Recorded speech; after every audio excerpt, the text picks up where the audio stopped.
Apa sih alat pemenuh kebutuhan itu? Alat pemenuh kebutuhan adalah suatu barang atau jasa yang dapat memenuhi atau memuaskan kebutuhan manusia. Alat pemenuh kebutuhan dibagi ke dalam 7 kategori, yaitu wujud, cara memperoleh, hubungan, fungsi, kualitas, proses, dan sifatnya, yang akan saya bahas satu persatu. Berdasarkan wujud.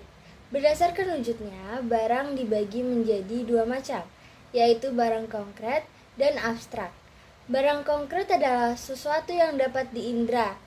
Contohnya yaitu rumah, kendaraan, dan gedung.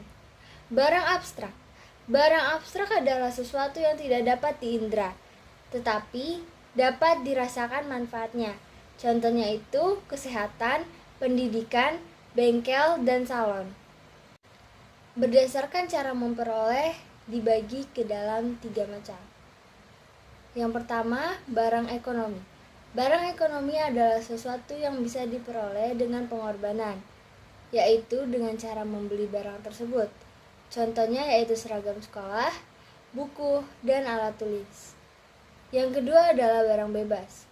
Barang bebas adalah sesuatu yang bisa diperoleh tanpa pengorbanan, yaitu tanpa harus membelinya terlebih dahulu. Contohnya sinar matahari, udara yang kita hirup, dan pasir di pantai. Yang ketiga adalah barang ilitih. Barang ilitih adalah sesuatu yang jumlahnya berlebih sehingga bisa menyebabkan bencana. Contohnya, air yang terlalu banyak sehingga menyebabkan banjir, dan api yang terlalu besar sehingga menyebabkan kebakaran. Berdasarkan hubungan. Berdasarkan hubungan dibagi menjadi 2. Yang pertama, barang substitusi. Barang substitusi adalah barang yang dapat saling menggantikan. Contohnya yaitu beras dengan kentang dan sepatu dengan sendal. Yang kedua adalah barang komplementer. Barang komplementer adalah barang yang dapat saling melengkapi. Contohnya yaitu mobil, bensin, dan HP dengan pulsa. Berdasarkan fungsinya. Berdasarkan fungsinya dibagi ke dalam 2 macam. Yang pertama, barang konsumsi. Barang konsumsi adalah barang yang bisa langsung dikonsumsi atau siap digunakan tanpa perlu diolah lagi. Contohnya yaitu pakaian, kendaraan, dan furniture. Yang kedua adalah barang produksi.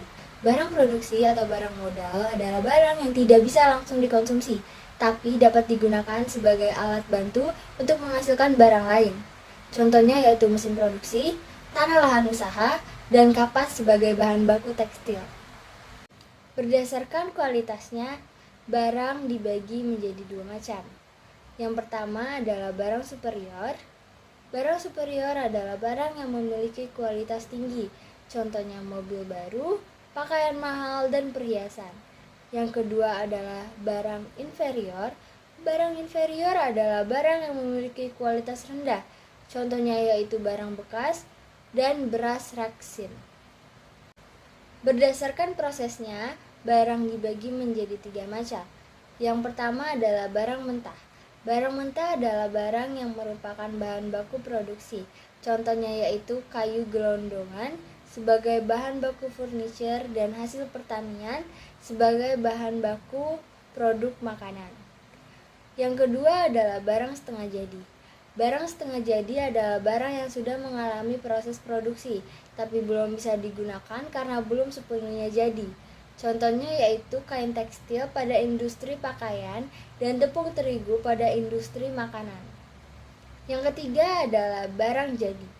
Barang jadi adalah barang yang sudah siap konsumsi karena proses produksinya sudah sempurna dilakukan.